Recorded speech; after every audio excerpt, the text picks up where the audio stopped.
Hi hello welcome to big TV. నేను మీ Gautami. Present మన సొసైటీలోని చాలా వరకు ట్రెండింగ్ ఇష్యూస్ ఉన్నాయి.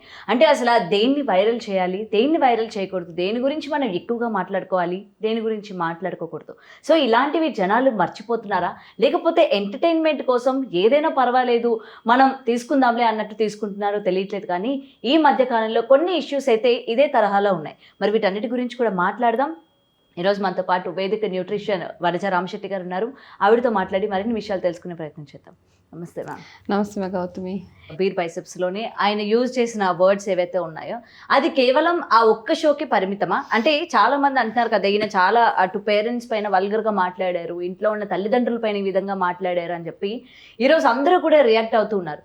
మరి రెగ్యులర్గా మనం చూస్తున్న మూవీస్లో కావచ్చు, ఈవెన్ కొన్ని షోస్ వస్తూ ఉంటాయి, జబర్దస్త్ అని, శ్రీదేవి డ్రామా కంపెనీ అని, ఓపెన్గానే అన్ని షోస్లో డబుల్ మీనింగ్స్ డి అని చెప్పి, అంటే ఏది కూడా హెల్దీ కామెడీ లేదు, అన్ని కూడా డబుల్ మీనింగ్స్. అంతే కదా. మరి వీటి మీద అది వర్తించదంటారా? కేవలం ఆ షోకు మాత్రమే అది పరిమితం అంటారా? ఫస్ట్ ఆఫ్ ఆల్ ఈ షోస్ వచ్చిన తర్వాత పిల్లలు, చిన్న చిన్న పిల్లలు, ఒక ఇన్నోసెంట్గా ఉండే పిల్లలు ఒకప్పుడు చూస్తే ఒక 5 సంవత్సరాల పిల్లోడు చాలా ఇన్నోసెంట్గా మాట్లాడతాడు. ఒక 10 years వరకు కూడా ఆ ఇన్నోసెన్స్ పోయింది ఇప్పుడు పిల్లల్లో. వాళ్ళకి అన్నీ తెలుసు, డబుల్ మీనింగ్ డైలాగ్స్ ఏంటి, ఎందుకు మాట్లాడతారు, అండ్ అట్లాంటి మీనింగ్స్, అట్లాంటి షోస్ చూసినప్పుడు ఆ డబుల్ మీనింగ్ డైలాగ్ ఏంటి అని రీసెర్చ్లోకి వెళ్ళిపోతున్నారు పిల్లలందరూ. కాబట్టి ఏంటంటే ఇక్కడ ఏమైపోతుందంటే ఎడ్యుకేషన్ డైవర్షన్ కంప్లీట్గా. వాళ్ళ రెగ్యులర్ యాక్టివిటీస్, వాళ్ళలో ఉన్న ఇన్నోసెన్స్ని మనం తీసేసి ఇట్లాంటి పిచ్చి, అంటే vulgarity, two much of vulgarity కదా. కూర్చొని అసలు ఐ థింక్ నేను టీవీ చూడడం ఐ జస్ట్ స్టాప్డ్. ఎన్ని ఇయర్స్ అయిందో అసలు. ఎందుకంటే ఈ వల్గర్ ఇవి ఉంటాయి. ఎవరైనా ఒకళ్ళు చెప్తారు ఏదైనా ఆ మూవీ బాగుంది అంటే మేబీ థియేటర్లోకి వెళ్ళి చూస్తాను తప్పిస్తే కంటిన్యూస్గా ఏదైనా ఒక సిరీస్ చూడాలన్నా, ఒకటి ఏదైనా ఒక ప్రోగ్రామ్ చూడాలన్నా, ఇట్లాంటివి యాక్చువల్గా movies are better is what I feel. Movies far better. ఇప్పుడు చూస్తే మంచి మూవీస్ వస్తున్నాయి ఈ మధ్యకాలంలో చూసిన మూవీస్. కానీ ఈ టీవీస్లో వచ్చే ఈ షోస్ ఏవైతే ఉన్నాయో హారబుల్ షోస్ నాకు అనిపిస్తుంది.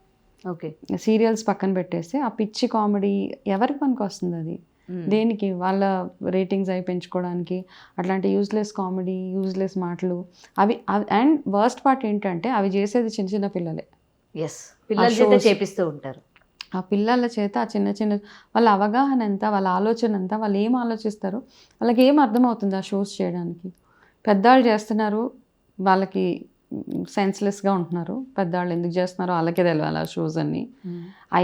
నాకైతే ఐ హేట్ సచ్ షోస్. అవి చూస్తుంటేనే అసలు ఎక్కడ కూర్చోలేము, ఒక నడవలేము. ఆ జోక్స్ మళ్ళీ ఎక్కడైనా వచ్చినా కానీ కూర్చోలేని సిచ్యువేషన్. కాబట్టి ఇంకా దానివల్ల పిల్లల మెచ్యూరిటీని నెక్స్ట్ లెవెల్కి తీసుకెళ్ళిపోతున్నది అంతే. అదే మీరు అన్నది నిజమే. ఎందుకంటే 5 years పిల్లాడు, 3 years పిల్లాడు, 4 years పిల్లాడు, వీటి ఇంపాక్ట్ ఎంతగా ఉందంటే మనం ఏదన్నా సరే వెంటనే వాడు కూడా రియాక్షన్ ఇచ్చేస్తున్నాడు. అట్లాంటి మాటలు అంటున్నారు కూడా పిల్లలు. చిన్న చిన్న 4-5 years పిల్లలు ఎవరైనా తిట్టడానికి వాడే వర్డ్స్ కానివ్వండి, అబ్యూజెస్, ఫిల్దీ లాంగ్వేజ్, ఇవన్నీ ఎక్కడి నుంచి నేర్చుకుంటున్నారు వాళ్ళు? ఈ షోస్ నుంచే. మూవీస్ ఆర్ బెటర్ నాకు అనిపిస్తుంది. అది ఈ మధ్యకాలంలో కొన్ని మూవీస్ చూసి ఎక్కడ వల్గారిటీ కానీ ఏమీ లేదు అసలు. చాలా ఒకప్పుడు ఒక స్టేజ్ ఆఫ్ ఒక 90s తర్వాత ఒక 10-15 years వరకు అట్లా ఉండేది వల్గారిటీ ఇన్ ద మూవీస్. ఇప్పుడు అది తగ్గిపోయింది. షోస్లో అట్లా పెట్టేసేటప్పటికి ఐ థింక్ యూ షుడ్ ఎక్కడో ఒక సెన్సార్, వాటికి కూడా ఒక సెన్సార్ బోర్డు రావాలి బిఫోర్ షోస్కి రావాలి ఖచ్చితంగా. లేకపోతే ఎలా పడితే అలా మీరు వారానికి ఒక షో వేసేసి పిచ్చి పిచ్చి మాటలు అవన్నీ. There should be a censor board for shows and serials also. ఈ మధ్య కాలంలో మధ్యలో చూస్తూ ఉంటాను, యాడ్స్ వస్తూ ఉంటాయి. అయ్యో, serials are worse than movies. అప్పుడు మా చిన్నప్పుడు నాటకం అని వచ్చేది అనమాట దూరదర్శన్లో. అది హ్యాపీగా ఉండేది, సూపర్గా. అంటే అందులో ఒక మారల్ మాకు వచ్చేది. ఇందులో ఇప్పుడు మారల్ కాదు, too much of negative characters ఎక్కువైపోతున్నారు. అండ్ ఎవరిని ఎట్లా చంపాలి, ఎందులో ఏ విషయం వేయాలి, అండ్ ఆప్షన్స్ అనమాట. ఒకళ్ళు మేడపై నుంచి కిందకి దొల్లిచ్చేయాలంటే ఏంటంటో అసలు నేను ఆ మధ్య అవన్నీ చూస్తూ ఉంటున్నాను. ఏదైనా ఒక చూస్తూ న్యూస్ అవి చూసి మధ్యలో ఒకటి వస్తూ ఉంటుంది కదా, అందులో హారబుల్ అనమాట టు ద కోర్ అసలు. ఎందుకంటే సాడిజం టు ద కోర్. వాళ్ళని ఎలా చంపేయాలి, వాళ్ళని ఏదో పాలలో ఏదేదో కలిపేసి మెట్ల మీద కొబ్బరి నూనెలు ఇవన్నీ అంటే చూపించేస్తున్నారు. అసలు ఎట్లా చూపించి లేని వాడికి కూడా మనం ఈ విధంగా మనకి ఇన్నోసెంట్ వాడికి కూడా తెలిసిపోతుంది ఇన్ని ఆప్షన్స్ ఉన్నాయి అన్నమాట మనకి అని.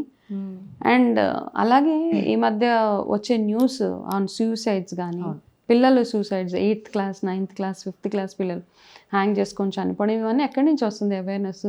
టూ మచ్ ఆఫ్ ఎవరైనా ఎక్కడైనా చనిపోతే పిల్లలు న్యూస్లో వచ్చేస్తుంది కదా, సూసైడ్ చేసుకొని చనిపోయాడు, హ్యాంగ్ చేసుకొని చనిపోయాడు, ఏదో ఫ్లోర్ నుంచి దూకేసి చనిపోయాడు అంటే పిల్లలందరికీ మనం ఎడ్యుకేట్ చేస్తున్నాం ఇంకా ఇవన్నీ మాకున్న ఆప్షన్స్ ఇట్లాంటివి చేయడానికని. సో అట్లీస్ట్ అట్లాంటి న్యూస్ చెప్పక్కర్లా, ఓకే, యాక్షన్ తీసుకోండి. తప్పిస్తే అట్లాంటి న్యూస్ అందరికీ కనబడేలాగా వినబడేలాగా వీడియోస్ చేసి చూపించేసి ఎలా దూకారు, ఏ ఫ్లోర్ నుంచి దూకారు. సో ఈ మధ్య ఎందుకు ఎక్కువ అవుతున్నాయంటే అది ప్రెషరు కానీ ఇవన్నీ కాదు, పాతకాలంలో కూడా ప్రెషర్ ఉండేది. పిల్లలు పేరెంట్స్ మనల్ని తిట్టేవాళ్ళు కాదా, టీచర్లు కొట్టేవాళ్ళు కాదా స్కూల్స్కి వెళ్ళినప్పుడు. బట్ ఈ మధ్య ఎందుకు ఎక్కువైపోతుందంటే ఇట్లాంటి ఆప్షన్స్ మనకి అవైలబుల్గా కనబడుతున్నాయి. ఎడ్యుకేషన్ అంటే చాలా అవేర్నెస్ పెరిగిపోతుంది అనమాట. కాబట్టి పిల్లలు వెళ్ళి అలాంటివన్నీ చేస్తూ ఉన్నారు. మన కాలంలో తెలుసా, మా కాలంలో, you are still young, very young girl, మా కాలంలో ఏం లేదు. మాకు ఎవడైనా ఎక్కడైనా చేసుకొని ఉంటారేమో సూసైడ్లు గట్రా, మాకు తెలిసేది కదా ఇన్ఫర్మేషన్. అప్పుడు నార్మల్ గా న్యూస్ లో కూడా వచ్చేది కదా మ్యామ్ ఇలా ఇలా అని? లేదు, ఎప్పుడో ట్రైన్ యాక్సిడెంట్ అట్లాంటివంటి న్యూస్ పేపర్లో వచ్చేది తప్పిస్తే మాకు డిప్రెషన్ వేస్తుంది, మాకు అది ఇది అసలు మాకు word, first of all we don't know the word depression. Okay, ఇంకా చాలా ఉన్నాయి ఈ మధ్య పిల్లలు వాడే చాలా స్ట్రెస్, డిప్రెషన్, ఇవన్నీ మాకు ఆ ఫ్యాన్సీ వర్డ్స్ అప్పుడు తెలీదు. మామూలుగా ఏదైనా పిచ్చి పిచ్చిగా చేస్తే ఫస్ట్ మనకు అట్లకాడ వేడిగా చేసి ఒక వాత పడేది, చీపురుగట్ట తిరిగేసి అసలు తేవక్కర్లేదు కూడా, అట్లకాడ ఇట్లా స్టవ్ మీద పెడితే మాకు తెలిసిపోయేది, ఓకే ఇది మన కోసమే వేడవుతుంది వెళ్ళిపోదాం. బికాస్ ఆ ఫియర్ ఉండేది మాకు. గట్టిగా అల్లరి చేస్తే స్కేలో చీపు ఆ చేతికి ఏది దొరికితే అది పడేది మా మీద. ఈ మధ్య కాలంలో పిల్లల్ని కొట్టకూడదు, టీచర్స్ తిట్టకూడదు, ఏది చేయకూడదు. అంటే రీసెంట్ కేస్ ఆఫ్, ఇప్పుడు మాట్లాడొద్దు అంటే నేను మాట్లాడను, బట్ మెనీ కేసెస్, బికాస్ ఒక అబ్బాయిని జస్ట్ ప్రిన్సిపల్ తిట్టాడని వెళ్ళి సూసైడ్ చేసేసుకున్నాను. సో ఇట్లాంటివన్నీ ఐ డోంట్ నో. పిల్లలు కూడా చాలా సెన్సిటివ్ గా తయారైపోయారు మేడం. అంటే ఎవరు ఏదన్నా కూడా తీసుకోలేకపోతున్నారు. అండ్ వాళ్ళందరికీ కూడా కనిపిస్తున్న సొల్యూషన్ కూడా ఒకటే, సూసైడ్. ఎందుకంటే ఒకప్పుడు కాంపిటేటివ్ స్పిరిట్ అన్నది ఎడ్యుకేషన్లో ఉండేది. వాళ్ళకి 90 మార్క్స్ వస్తే నాకు అట్లీస్ట్ 95 రావాలి.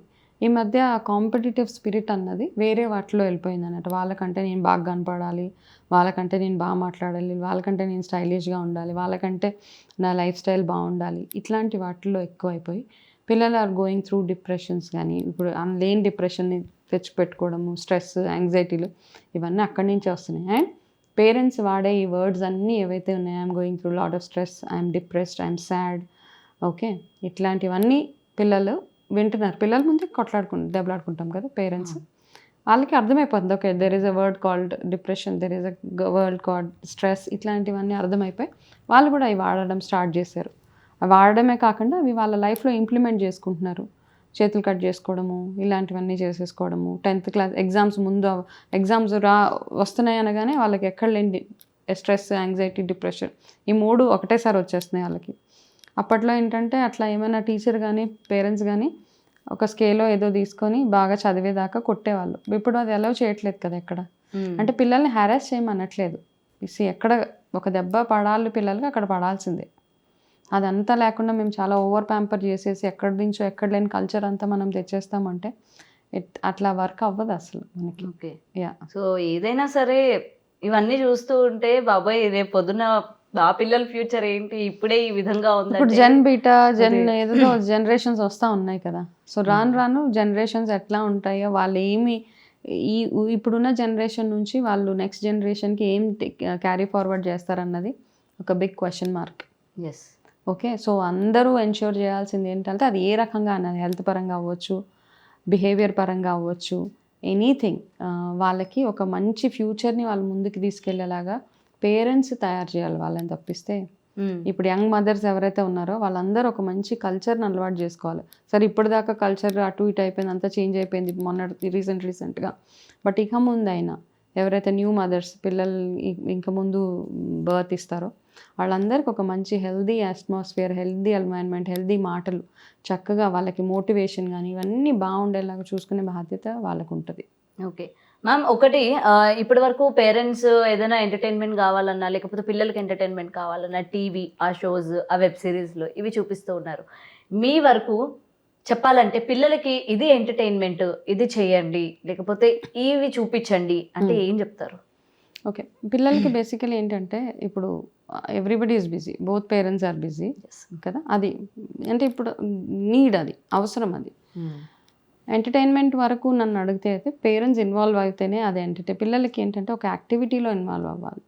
Okay, so many activities. It's not some times నాకు కూడా టైం దొరకకపోతే పిల్లలు మొబైల్లో ఉంటారు, కాకపోతే అక్కడికి అది బ్రేక్ ఇవ్వాలి. వాళ్ళకి ఇంట్రెస్ట్ ఏంటి, వాళ్ళకి పెయింటింగ్ ఇంట్రెస్టా, గార్డెనింగ్, ఏదో ఒకటి వాళ్ళకి ఇంట్రెస్ట్ లేకపోయినా దానిలోంచి మనం వాళ్ళని తీసుకురావాలి బయటికి. తీసుకొచ్చి అప్పుడు వాళ్ళని ఆ యాక్టివిటీస్లో ఇన్వాల్వ్ చేయగలిగితే, ఇప్పుడు మనం ఇన్వాల్వ్మెంట్ ఉంటేనే వాళ్ళు చేస్తారు, వాళ్ళని వదిలేస్తే వాళ్ళు చేయరు అసలు. Any activity, so many indoor activities, outdoor వెళ్ళే ఆప్షన్స్ లేవు కాబట్టి అది. పిల్లలకి ఒకవేళ మూవీస్ చూడాలనిపిస్తే పేరెంట్స్ పిల్లలు ఇద్దరు కలిసి చూడదగ్గ మూవీస్ చూడండి. It's all good. కొంతసేపు ఎంటర్టైన్మెంట్ అవసరమే. మరీ స్ట్రిక్ట్ అయిపోయేసి మరీ ఎక్స్ట్రీమ్స్ ఉంటారు కొంతమంది. అంటే టీవీ అంటే ఏంటో కూడా తెలియని వాళ్ళు కూడా ఉన్నారు. మేము టీవీ కొనలేదండి ఇప్పుడు దాకా, మా పిల్లలు పాడైపోతారని.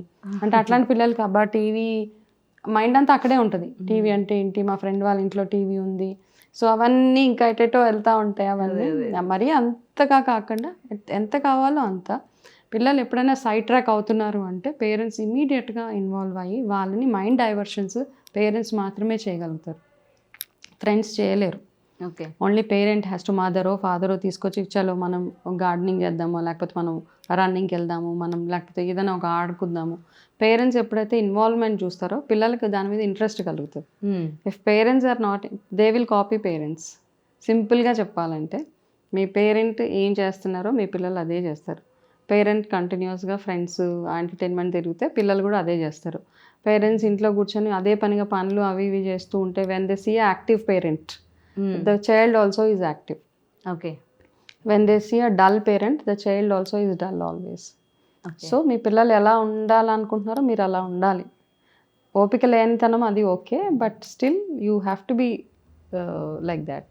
ఓకే, ఏదైనా సరే మన నుంచే నేర్చుకుంటాం. మన నుంచే 90% మన నుంచే నేర్చుకుంటారు. మనం అంటే బ్లేమ్ చేసేస్తామా, బయటికి వెళ్ళి అలా చెడిపోతున్నారు పిల్లలు.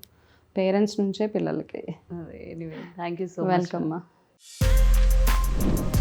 For more videos like this, subscribe Big TV channel.